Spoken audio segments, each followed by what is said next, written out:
Back to Sunrise on the Hill. We're going to continue the government shutdown talk because we know it means some key economic data that we're expecting later this month could be on hold. It also has major implications on the stock market. For more on the potential economic fallout from this shutdown, let's go to News Nation's Alicia Nieves on Wall Street. Alicia, this shutdown couldn't have come for a worse time at the economy. At least that's what a lot of people are thinking.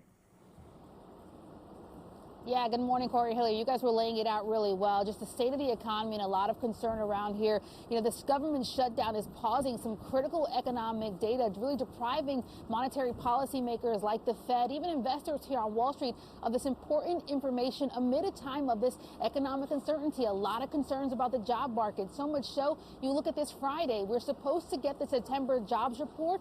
That potentially delayed if we continue to see the shutdown continue then. And if the shutdown continues longer, right? We've got inflation data, other economic reports that are supposed to be due out the next couple of weeks. Those could also be postponed. This data really key for monetary policy decisions, including whether the Fed should cut rates to stimulate the job market and the economy. I heard one economist put it that this potentially has the Fed flying blind amid heavy fog conditions as a kind of example of their analogy.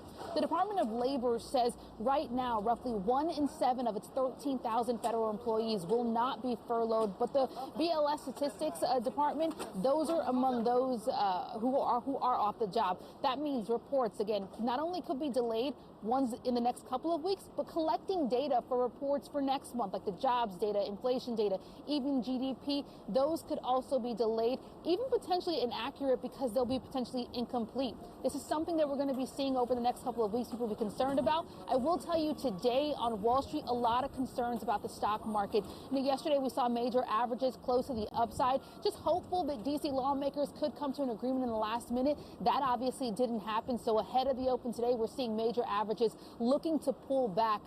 Dow looking to open up potentially about 200 points lower. The S&P 500 and NASDAQ about 0.5% lower. All of this leading to a lot of uncertainty that never bodes well for the stock market and markets more broadly. I will say something to point out here is what we've talked about a lot. President Trump over the last couple of months has been adamant the Fed needs to cut rates. But again, without this critical economic data, without the Fed getting it by October 29th, that's the next time the Fed meets, it's a big question mark on how the Fed can make a decision without the critical data it normally utilizes. Corey, Hillary. So, Alicia, I guess away from Wall Street, how does the shutdown impact Americans who rely on government assistance or Social Security? Yeah, you're talking about somewhat 74 million Americans and recipients of Social Security. This is critical for them. We can say that they are expected to continue to get checks if you're a Social Security recipient. That is because Social Security services, those are considered a mandatory services. So there are some employees in that division that are still working right now. So no matter how long the shutdown lasts, those checks will continue. However, not all of Social Security services will be available to people. For example, if you're trying to file a new application, that's not likely going to be able to be available to you. You're going to have some delays there. If you lost your Social Security card and you need a replacement, that service likely also not going to be available. We could see even a backlog when things resume and the government resumes functioning again of these services, just given how long this shutdown potentially lasts. Corey, Hillary. All right, Alicia Nieves, thank you so much for that. Appreciate it.